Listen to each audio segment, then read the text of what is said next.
Hi everyone, this is Emily Miller with Charlotte's Best Nanny Agency, and I am so excited to welcome you today to our virtual story time. Today we are going to share 3 books with you, and we are featuring one by a local author named Anxious Ellie, and we cannot wait to share that with you. But we're going to start with an opening song and read a couple books and go from there. So let's get started. All right. We clap and sing hello, we clap and sing hello. With our friends at story time, we clap and sing hello. We stretch and sing hello, we stretch and sing hello. With our friends at story time, we stretch and sing hello. We yawn and sing hello, we yawn and sing hello. With our friends at story time, we yawn and sing hello. Hello! All right, let's get started. First book of the day is Corduroy Shapes. This is a fun book about corduroy, and we can use it to learn all of our shapes. 1 square blanket spread upon the ground. Birthday balloons, colorful and round. Yummy plum tarts, triangles to share. So those tarts are a triangle. And a sweet circle cake, Dolly made with care. See the cake? It's a circle. Pup brings berries, Bunny brings snail. Snail brings kites, diamonds with tails. So a kite is a diamond with a tail. A gift for corduroy in a rectangle box. See, the box is rectangle. What could be inside? It's polka dot socks. Oh, that's awesome. All right, and that was Corduroy Shapes. Okay, next up is our featured book of the week by a local author, and this is Anxious Ellie by Danielle Marie Price and illustrated by Nana Gonzalez. Isn't this a beautiful book? I love the illustrations. So we're going to read this book. We're going to start now. All right. Let's get to the front page. Let's see. Can you see? Ellie the elephant loved to draw pictures. She colored in the lines neatly and used many colors on the page. She also loved to host tea parties for her stuffed friends. She would fill their tiny teacups, then slowly sip some tea and nibble on buttery biscuits. There's the next page. Ellie enjoyed baking in the kitchen with her mother and kicking a bouncy ball outside with her father. She helped her brother with his homework every day and always watched movies and ate peanut butter popcorn with her friends on Friday. But on rainy days when all the elephants went to play in the mud puddle, Ellie stayed home. Ellie was simply terrified of mud. Look, see her friends in the mud? Her friends and family tried to help. The mud is fun, Ellie, said her brother. Come and get in. Don't you want to play with us? Asked her friends. There. It won't hurt you, Ellie, said her father. Everyone else is having a good time. So will you, said her mother, patting Ellie's back with a great big trunk.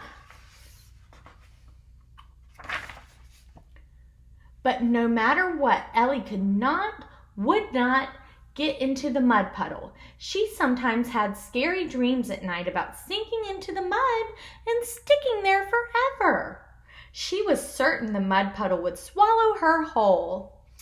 On rainy days, when the other elephants played in the mud and laughed in the rain, Ellie would play alone in her house. It made Ellie feel sad that she was missing out on all the fun she could hear outside.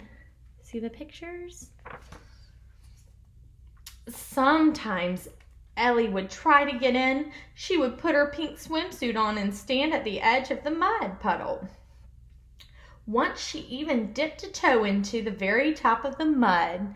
but just the feel of the sticky, icky, murky, mucky mud on the tip of her toes sent her running back to her room.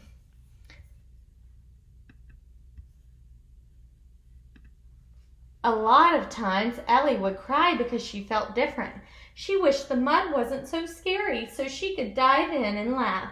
Sometimes she would get mad. She would get so mad at that sticky, icky, murky, mucky mud that made her feel so alone. When Ellie felt sad or mad or alone, she would color pictures with lots of colors, bake buttery biscuits, and pour tea for her stuffed friends. When she had beautiful pictures to fill her room, tasty biscuits to eat, and delicious tea to sip, Ellie would feel much better. See Ellie and her friends? Okay. One day, Ellie had her friend Philip over for tea and biscuits. Philip helped Ellie roll out the dough, cut the biscuits into perfect circles, and paint the melted butter all over the tops. Baking with Philip was so much fun. Then Ellie asked Philip to help her put the biscuits into the oven. But Philip quickly said no.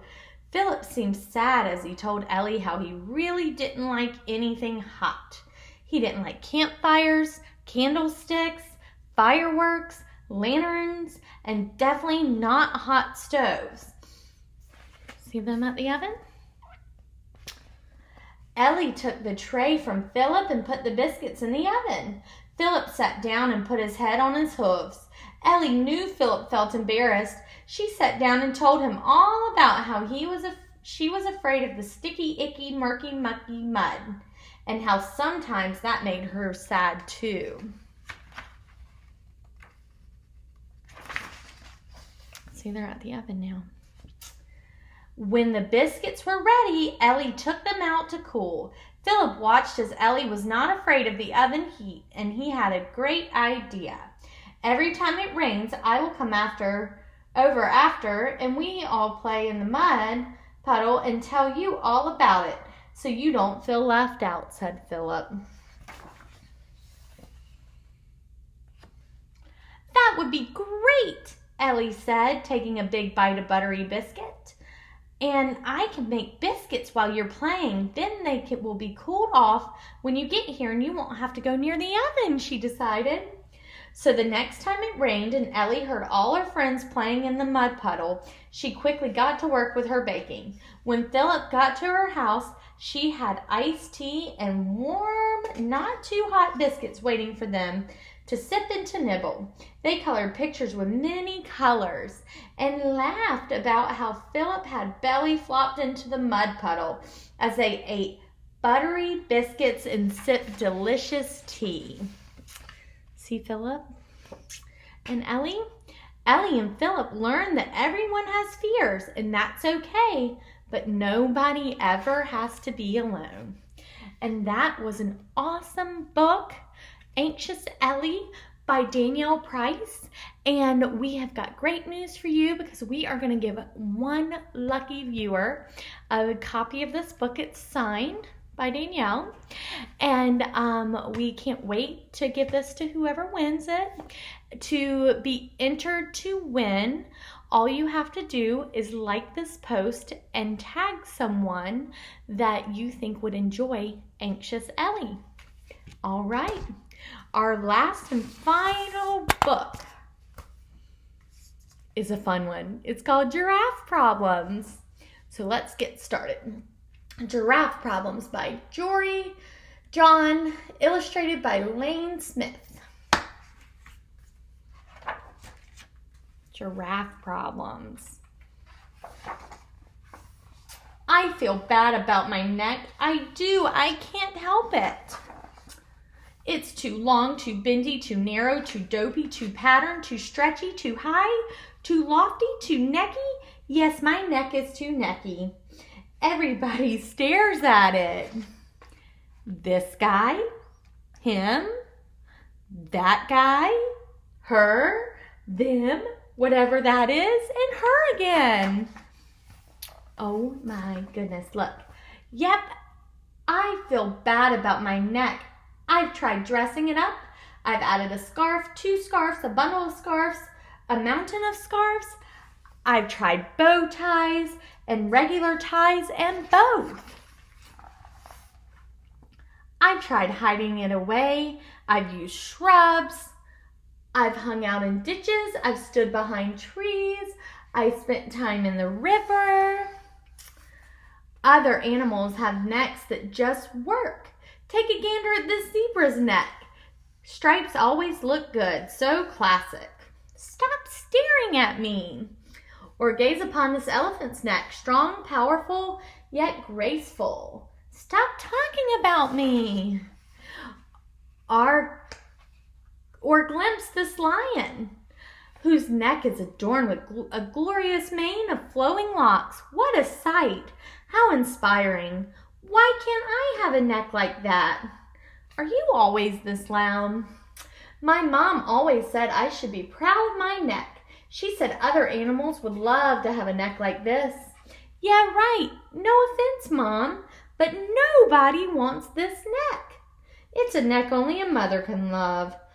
It all makes me want to hide until the sun sets. Sheesh. Good evening. I've been admiring your neck from afar. Oh, how I wish my neck looked like yours. I get so much done in a day. Goodness, I can only imagine all the reaching and grabbing and looking around I do. I'd accomplish many of my goals for sure. Meanwhile, I'm saddled with this little excuse for a neck. Here, watch me try to stretch it out. Ugh. See? That's about as far as it goes. Pathetic, right? I'm basically neckless. You feel bad about your neck too? Yep. Huh? I'm Cyrus, by the way. I'm Edward. It's lovely to meet you, Cyrus. Can I tell you something else, Edward? Of course, Cyrus.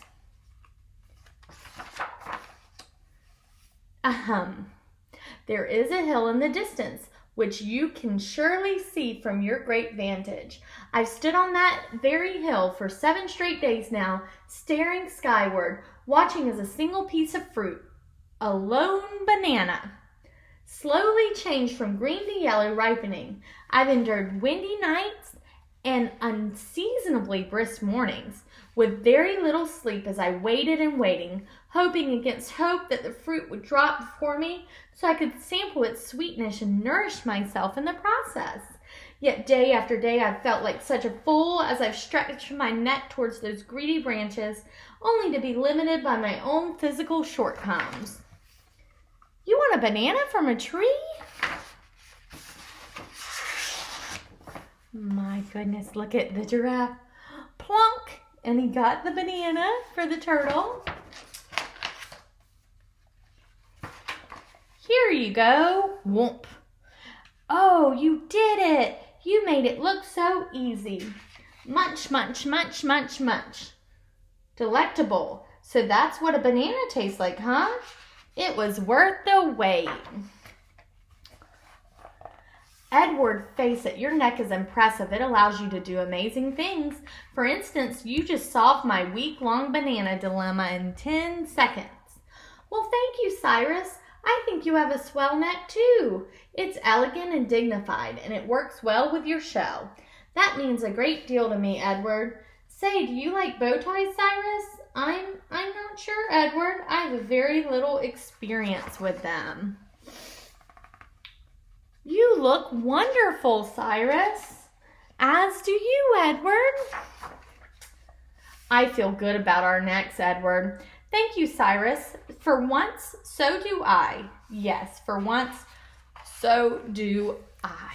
And that was Giraffe Problems. That was a wonderful story time, and we are going to close with our closing song, and it goes something like this. It goes, bye bye friends, bye bye friends, bye bye friends, it's time to say bye bye, bye bye friends, bye bye friends, Bye-bye, friends. It's time to say bye-bye. Bye, everybody. Have a great Wednesday. Thanks for tuning in.